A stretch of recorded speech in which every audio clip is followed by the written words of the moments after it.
विद्यार्थी मित्रों, welcome back. तो आजना वीडियो में आपणे स्वाध्याय नंबर 6.2 जोशुं, परंतु स्वाध्याय नंबर 6.2 में जे टॉपिक ने आपने जरूरियात है ते टॉपिक पहला आपणे समझी लईए। अने टॉपिकनुं नाम है त्रिकोणनो बहिष्कोण। हवे त्रिकोणनो बहिष्कोण एटले शुं? तो बहिष्कोण शब्द एटले शुं खबर विद्यार्थी मित्रों?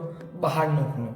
आपणे सिंपल भाषा में जो आपणे समझवुं होय के भाई त्रिकोणनी बहारनो खूणो, त्रिकोणनी बहारनो खूणो। चलो આપણે સમજીએ કે ભાઈ ત્રિકોણની બહારનો ખૂણો એટલે શું। તો તેની માટે આપણે પહેલા એક ત્રિકોણ જોઈશે। ત્રિકોણ જોઈશે ને, તો આપણે પહેલા એક ત્રિકોણ દોરીએ। ધારો કે હું અહીંયા એક ત્રિકોણ દોરું।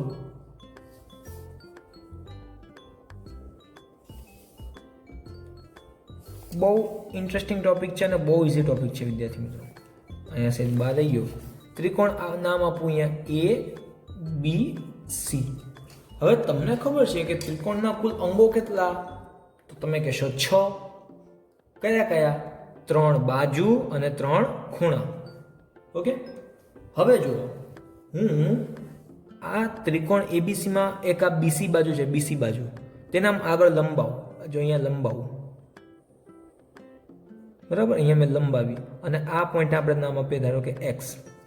સમજો હવે મેં શું કર્યું, ત્રિકોણની કોઈ એક બાજુને મેં અહીંયા લંબાવી એટલે આગળ લંબાવી, બરાબર। તો જો આ 3 ખૂણા તો છે અહીંયા ત્રિકોણના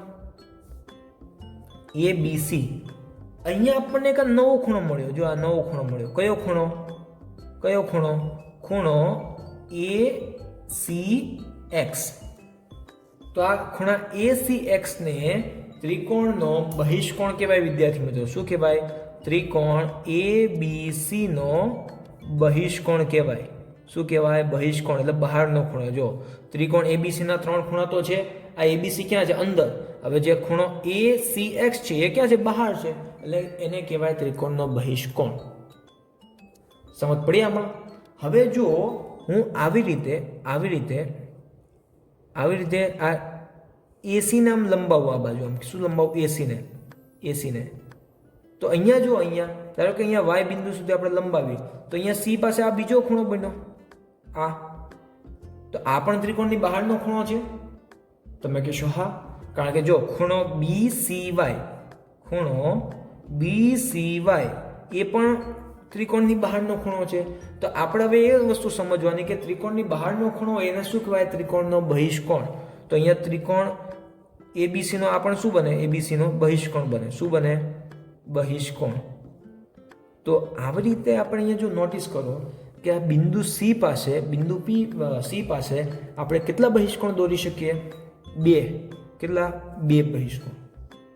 ઓકે, એવી રીતે જો હું આ બાજુ AC AB ને આમ લંબાવું, AB ને, તો અહીંયા એક ખૂણો બન્યો, આ ખૂણો બન્યો। તો આ ખૂણો છે, ધારો કે અહીંયા આપણે નામ આપી દીધી W નામ આપ્યું। તો WAC, તો આ પણ શું બને? બહિષ્કોણ બને। WAC એ પણ શું બને? બહિષ્કોણ બને।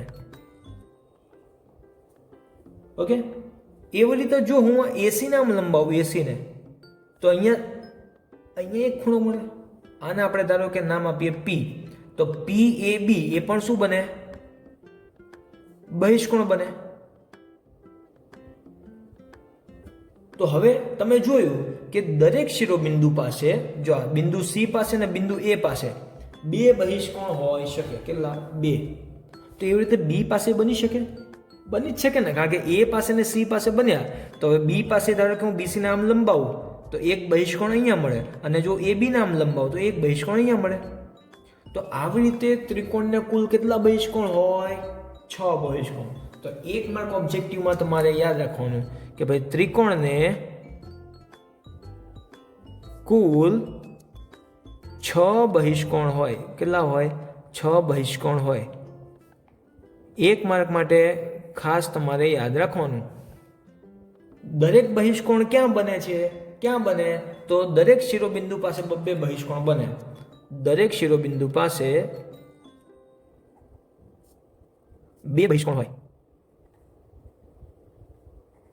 ઓકે, સમજ પડી આમાં? તો ટોટલ 6 બહિષ્કોણ, દરેક શિરોબિંદુ પાસે 2 બને. હવે આમાં ધારો કે તમને કીધું કે બહિષ્કોણનું માપ કેટલું હોય, તો દર વખતે આપણે શોધવા બેસાય નહીં. તો અહીંયા જો આપણે હવે એક સિમ્પલ આકૃતિ દોરીએ, એક જ બહિષ્કોણ લઈએ, કે હું અહીંયા એક બહિષ્કોણ દોરું અને આપણે નામ આપી દઈએ A, B, C અને અહીંયા D, બરાબર. તો આ ચલો આ બહિષ્કોણનું માપ અત્યારે આપણને ખબર નથી, x છે. તો હવે સમજવાનું છે કે જો અહીંયા બહિષ્કોણ કયા બિંદુ પાસે મળ્યો? C બિંદુ પાસે. અહીં બહિષ્કોણ ક્યાં છે? ક્યાં છે? C પાસે છે. C પાસે બને છે ને, જોજો સમજો. તો હવે આ બહિષ્કોણનું માપ છે ને વિદ્યાર્થી મિત્રો, એ અહીંયા C પાસે બને છે. તો અહીંયા આ ખૂણો A અને ખૂણો B, જ્યાં ખૂણો A અને ખૂણો B છે ને, એને શું કહેવાય? અંતઃસમ્મુખ કોણ કહેવાય. શું કહેવાય? અંતઃસમ્મુખ કોણ. કોને કહેવાય? ખૂણા A અને ખૂણા B ને. કોના કહેવાય? બહિષ્કોણના. A અને B ને શું કહેવાય? અંતઃસમ્મુખ કોણ. કોના? બહિષ્કોણના. બહિષ્કોણના અંતઃસમ્મુખ કોણ કહેવાય, બરાબર. બહિષ્કોણના અંતઃસમ્મુખ કોણ. સમજો કે આપણે એક ત્રિકોણ લીધો, તેનો એક બહિષ્કોણ કોણ છે? અહીંયા આપણે લખીએ બહિષ્કોણ કોણ છે? ACD, એનો બહિષ્કોણ છે. તો આ બહિષ્કોણ છે, બહિષ્કોણ, તો તેના લીધે એના બે અંતઃસમ્મુખ કોણ બને, એક ખૂણો A અને ખૂણો B. સમજો. તો હવે જ્યાં બહિષ્કોણનું માપ છે ને વિદ્યાર્થી મિત્રો, ધારો કે આપણે લખીએ ખૂણો x, તો આ બહિષ્કોણનું માપ તેના અંતઃસમ્મુખ કોણના સરવાળા જેટલું હોય. ફરીથી આ બહિષ્કોણનું માપ તેના અંતઃસમ્મુખ કોણના સરવાળા. એટલે અહીંયા જો આપણો બહિષ્કોણ ACD છે ને, તો એનું માપ આપણને ખબર નથી, આપણે લખ્યું x. તો બહિષ્કોણનું માપ x ની જગ્યાએ આપણે લખીએ ACD લખીએ, કે ACD બરાબર ખૂણો A પ્લસ ખૂણો B. તો ACD શું છે? બહિષ્કોણ. તો બહિષ્કોણનું માપ A અને B શું કહેવાય? તેના અંતઃસમ્મુખ કોણ. શું કહેવાય? અંતઃસમ્મુખ કોણ. આ વસ્તુ તમારે યાદ રાખવાની છે, બરાબર, કે એના અંતઃસમ્મુખ કોણના સરવાળા જેટલું હોય. તો મગજમાં એક વસ્તુ ફિટ યાદ રાખી દેવાની કે બહિષ્કોણનું માપ તેના અંતઃસમ્મુખ કોણના સરવાળા જેટલું હોય. આપણે અહીંયા લખીએ બહિષ્કોણનું માપ તેના અંતઃસમ્મુખ કોણ ના સરવાળા જેટલું હોય. બસ આ વસ્તુ જો આવડી ગઈ તો સ્વાધ્યાય 6.2 રમતા આવડી જાય. રમતા આટલી વસ્તુ યાદ રાખવાની છે. હવે જો એવી રીતે આપણે હમણાં કીધું કે અહીંયા C પાસે ધારો કે અહીંયા બહિષ્કોણ મારો આમ બને છે. કેમ બને છે? આમ બનાવું છું હું. આ બહિષ્કોણ લઉં છું અત્યારે. આ A, B, C અને અહીંયા નામ આપે ધારો કે આપણે E. તો અહીંયા બહિષ્કોણ કોણ છે? BCE. તો BCE માં પણ જો C બિંદુ પાસે બન્યો, તો એના અંતઃસમ્મુખ કોણ કયા બને? ખૂણો A અને ખૂણો B. તો અહીંયા એમ જ આવશે A પ્લસ B. જોજો, જો હવે આપણો બહિષ્કોણ અહીંયા B પાસે બન્યો હોય, B પાસે, તો તેની માટે બહિષ્કોણનું માપ કેટલું હોય? ખૂણો A અને ખૂણા C ના સરવાળા જેટલું, પણ અંદર ના પાછા, જો અંદર ના, બરાબર. જો A પાસે બહિષ્કોણ બન્યો હોય તો અહીંયા તો આ બહિષ્કોણનું માપ કેટલું થાય? આ B અને C ના સરવાળા જેટલું. તો તમને આ વસ્તુમાં ખબર પડી? જે શિરોબિંદુ પાસે બહિષ્કોણ બને, તો બહિષ્કોણનું માપ તેના અંતઃસમ્મુખ કોણના સરવાળા જેટલું હોય, એટલે કે A અને B ના સરવાળા જેટલું. અહીંયા C પાસે બન્યો છે બહિષ્કોણ, તો આ બહિષ્કોણનું માપ એ ખૂણા A અને B ના સરવાળા જેટલું હોય. તો આટલી વસ્તુ ખબર પડી. બહિષ્કોણમાં ત્રિકોણનો બહિષ્કોણ કોને કહેવાય? તો ત્રિકોણની બહાર જે આવે એને બહિષ્કોણ કહેવાય. ઓકે. ત્રિકોણને કુલ 6 બહિષ્કોણ હોય, દરેક શિરોબિંદુ પાસે 2 બહિષ્કોણ હોય. બહિષ્કોણ એટલે શું? જે શિરોબિંદુ પાસે બહિષ્કોણ બને, તો બરાબર, તો એનું માપ બીજા 2 શિરોબિંદુ પાસેના ખૂણાના સરવાળા જેટલું હોય. આટલી વસ્તુ તમારે યાદ રાખવાની. તમને એક્ઝામમાં આ રીતે પૂછાય કે ભાઈ ત્રિકોણ ABC છે, ત્રિકોણ ABC, એમાં C પાસે બહિષ્કોણ છે, C પાસે બહિષ્કોણ છે, ત્રિકોણનો બહિષ્કોણ બને છે. તો આ બહિષ્કોણના અંતઃસમ્મુખ કોણ કયા કયા? તો તમારી જો સી પાસે બને છે તો અંતઃસમ્મુખ કોણ કયા બને? એના કયા કયા હોય? ખૂણો એ અને ખૂણો બી. આ વસ્તુ યાદ રાખવાની, બરાબર. જે બિંદુ પાસે બને તેની સિવાયના બે ખૂણા એના અંતઃસમ્મુખ કોણ, અને આ બંનેનો સરવાળો કરો તો આપણને શું મળે? બહિષ્કોણ.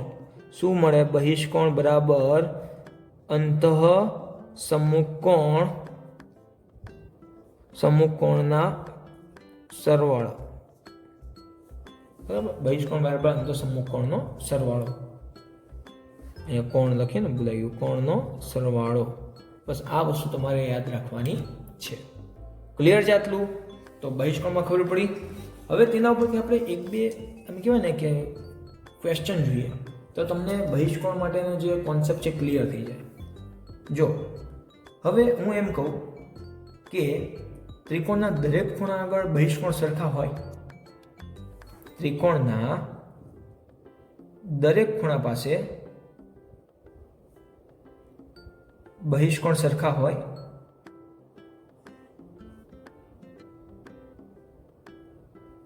ના હોય. કેવો હોય? ના, સરખા હોય નહીં. સરખા હોય નહીં. તો ત્રિકોણ લઉં આમ, મેં આમ લીધું, બરાબર. તો જો આ એક બહિષ્કોણ છે, એવી રીતે એક આ બહિષ્કોણ છે, બરાબર. તો અહીંયા સરખા. હવે આ અહીંયા જો હું બનાવું આમ, તો આ બહિષ્કોણ અને આ બહિષ્કોણ સરખા થયા નહીં, નથી થયા. એ આકૃતિ તો નીચે રહી ગઈ. જો ફરીથી મેં આ ત્રિકોણ બનાવ્યો, ફરીથી અહીંયા જો તમને બતાવું કે મેં ઉદાહરણ તરીકે આવો ત્રિકોણ લીધો. આ તો એક બહિષ્કોણ અહીંયા દોર્યું અને બીજો બહિષ્કોણ અહીંયા દોર્યું. ક્યાં દોર્યું? અહીંયા. આ બહિષ્કોણ. તો જો આ ખૂણા પાસે અને આ ખૂણા પાસે આ બંને સરખા છે નહીં. આ કેવો છે? 90ની આજુબાજુ છે. ધારો કે આપણે કહીએ કે આ 90નો છે બહિષ્કોણ અને આ છે ગુરુકોણ, તો આ બંને સરખા થયા નહીં. એટલે આપણે કીધું દરેક ખૂણા પાસે બહિષ્કોણ સરખા હોય નહીં, સરખા હોય નહીં. ક્લિયર છે? પછી બીજો સવાલ એમ કહી શકાય કે જો આપણો બહિષ્કોણ આ કાટકોણ છે, ધારો કે મારો બહિષ્કોણ હું આમ દોરું છું, જોજો કે આ એક મેં બહિષ્કોણ દોર્યો કાટકોણ, આ કાટકોણ દોર્યો, તો જે અંતઃસમ્મુખ કોણ છે આ બંને, તો આ બંને કેવા હોય?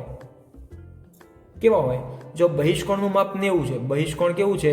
બહિષ્કોણનું માપ 90 છે, તો તેના અંતઃસમ્મુખ કોણ કેવો હોય? લઘુકોણ, ગુરુકોણ કે કાટકોણ? તો તમે જોઈ શકો છો આ બંને છે 90 કરતા નાના છે, તેના અંતઃસમ્મુખ કોણ કેવા હોય? હંમેશા કેવા હોય? લઘુકોણ. કેવા હોય? લઘુકોણ. બરાબર. આવું તમને વાયવા એટલે મૌખિક રીતે પૂછે તો તમને આવડી જાય. હવે એમ કીધું કે જો આપણો બહિષ્કોણ ગુરુકોણ હોય, એટલે ઉદાહરણ તરીકે હું મારો બહિષ્કોણ આમ દોરું છું, આ મારો બહિષ્કોણ છે, આ કેવો છે? ગુરુકોણ, 90 કરતા મોટો. તો તેના આ બે અંતઃસમ્મુખ કોણ છે એ શું હોય? જુઓ તો એમાંથી શું હોય? તો કે એક લઘુકોણ હોય. એક લઘુકોણ હોય કે જો બહિષ્કોણ કેવો હોય? ગુરુકોણ હોય,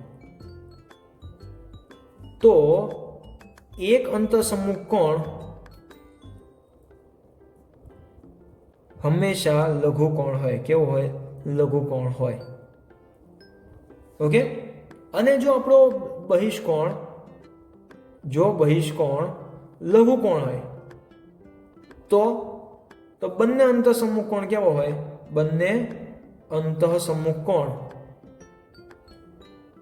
લઘુકોણ હોય. કારણ કે બે લઘુકોણનો સરવાળો હંમેશા લઘુકોણ જ થવાનો છે, બરાબર.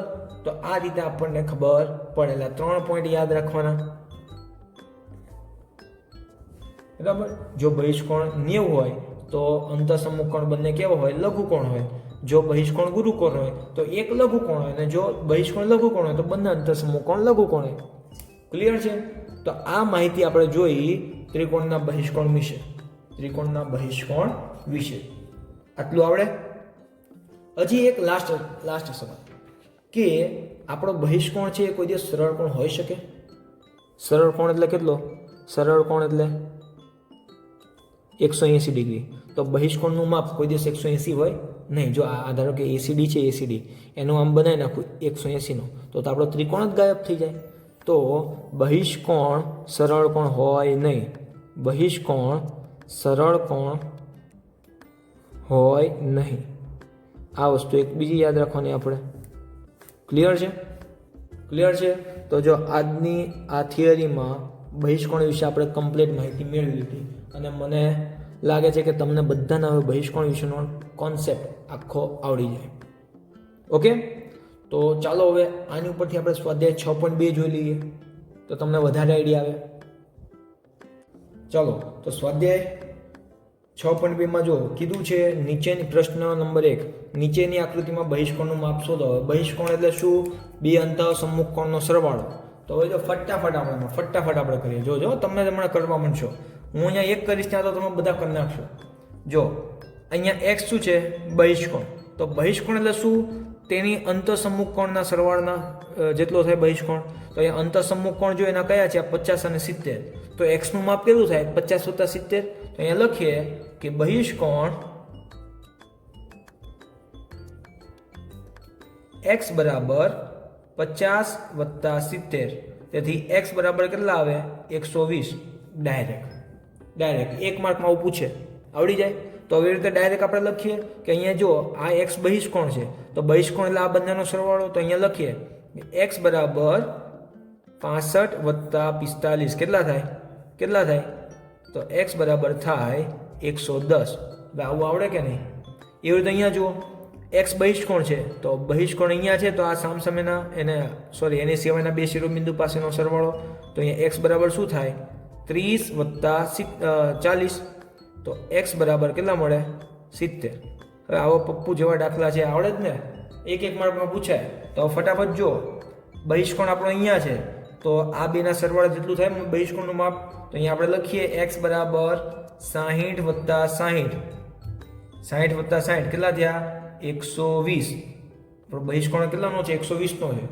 એવી રીતે અહીંયા જો આ બહિષ્કોણ છે તો બહિષ્કોણ એટલે આ બંનેના સરવાળા જેટલું થાય. તો અહીંયા લખીએ કે x બરાબર 50 + 50. તો બહિષ્કોણ કેટલાનો થયો? 100 નો. કેટલાનો થયો? 100 ડિગ્રીનો. છે ને? સાવ સિમ્પલ, આવડી જાય ને? મારી જરૂર પડે આમાં નહીં ને? અહીંયા જુઓ તો અહીંયા x બરાબર શું થાય? 30 + 60. તો અહીંયા જો તો x કેટલાનો આવ્યો? 90 નો. તો આકૃતિ ઉપર જો દેખાય તમને આ 90 નો બને છે ને ખૂણો? જો આ લંબ છે એકબીજાને તો 90. તો અહીંયા બહિષ્કોણ બન્યો 90 નો. ઓકે, તો આ પ્રશ્ન નંબર 1 બહિષ્કોણ શોધતા તમને આવડી ગયું. બહિષ્કોણ એટલે શું? અંતઃસમ્મુખ કોણનો સરવાળો એટલે બહિષ્કોણ. ક્લિયર છે? આવડી જાય. તો એવી ને એવી રીતે હવે પ્રશ્ન નંબર 2 જોવાનું છે કે પ્રશ્ન નંબર એમ કીધું છે કે આકૃતિમાં અંદરના અજ્ઞાત ખૂણા x નું માપ શોધો. એટલે કે અહીંયા જો આ બધી આકૃતિમાં તમને એક અંતઃસમ્મુખ કોણનું માપ આપ્યું છે, એક બહિષ્કોણનું આપ્યું છે. તો આપણે બીજા અંતઃસમ્મુખ કોણનું માપ શોધવાનું છે. પરંતુ આપણે તો આ જ ફંડા યાદ રાખવાનો. બહિષ્કોણ એટલે બે અંતઃસમ્મુખ કોણનો સરવાળો. તો અહીંયા આપણે લખીએ કે 115 બરાબર આ બહિષ્કોણ બરાબર બે અંતઃસમ્મુખ કોણનો સરવાળો. તો અહીં અંતઃસમ્મુખ કોણમાં એકનું માપ છે x, આ ખૂણો x છે, એ ડિગ્રી નહીં આવે, અને બીજો છે 50 નો. તો x કેટલો થાય? 50 ને આમ જવા દો. તો x બરાબર 115 ડિગ્રી - 50 ડિગ્રી. કેટલો જવાબ આવે? કેટલો આવે? તો તમે કહેશો આવશે 65 ડિગ્રી. ક્લિયર? તો અહીંયા x નું માપ, અજ્ઞાત ખૂણાનું માપ કેટલું મળ્યું? 65 ડિગ્રી. એવી રીતે બીજું જુઓ, બહિષ્કોણ કોણ છે અહીંયા? 100. બહિષ્કોણનું માપ છે 100. તો 100 બરાબર 70 + x થાય. તો લખો 100 ડિગ્રી બરાબર 70 ડિગ્રી વત્તા ખૂણો x. તો ખૂણો x બરાબર 100 ડિગ્રી - 70 ડિગ્રી. તો ખૂણો x બરાબર આવે 30 ડિગ્રી. મળી ગયું? તો એવી રીતે આગળ જુઓ કે અહીંયા બહિષ્કોણ છે 125 નો. તો 125 ડિગ્રી બરાબર x, ખૂણો x. હવે અહીંયા જુઓ, અહીંયા આ ખૂણાનું માપ આપ્યું નથી, પણ જો આ ખૂણો, આ તમે સિમ્બોલ જુઓ, આ સિમ્બોલ, એનો મતલબ શું કે આ માપ કેટલાનું હોય? કોને કોને આવડે? 90 ડિગ્રી. કેટલાનું? 90. કારણ કે કાટખૂણો બને ને, કાટખૂણો કેટલાનો હોય? 90 નો. તો અહીંયા x બરાબર આવે 125 ડિગ્રી - 90 ડિગ્રી. તો જવાબ આવશે 35 ડિગ્રી. તો અહીંયા ખૂણો કેટલાનો છે? 35 નો. ઓકે, એવી રીતે અહીંયા જો બહિષ્કોણ છે 120 નો, તો 120 બરાબર 60 વત્તા x બરાબર 120 માઇનસ 60, તો x બરાબર આવ્યો જવાબ 60 ડિગ્રી. એવી રીતે અહીંયા જો બહિષ્કોણ છે 80 નો, તો 80 બરાબર 30 વત્તા x થાય, આ x છે, તો કે ભાઈ x વત્તા 30 ડિગ્રી, તો x બરાબર 80 ડિગ્રી માઇનસ 30 ડિગ્રી બરાબર 50 ડિગ્રી. તો અહીંયા x નું માપ આવ્યું 50 ડિગ્રી. છેલ્લો દાખલો, બહિષ્કોણ છે 75 નો, તો કે બહિષ્કોણ બરાબર બે અંતઃસમુખ કોણનો સરવાળો, એટલે કે 35 વત્તા x, તો અહીંયા x બરાબર થાય 75 માઇનસ 35, અહીંયા જવાબ આવશે 40, તો x આવ્યો 40 ડિગ્રીનો. ક્લિયર છે? ક્લિયર છે? જેને ખબર પડી ગઈ હોય એ શું કરશે? ફટાફટ લાઈક કરો, એટલે મને ખબર પડે આવડી ગયું કે નહીં. જેને પણ આજનો ટોપિક આવડી ગયો એ કોમેન્ટ લખજો કે આવડી ગયું. ક્લિયર છે આટલું? તો આજના વિડીયોમાં આટલું રાખીએ, બાકીનું સ્વાધ્યાય આપણે પછીના વિડીયોમાં જોઈશું. ત્યાં સુધી મળીએ નેક્સ્ટ ટાઈમ.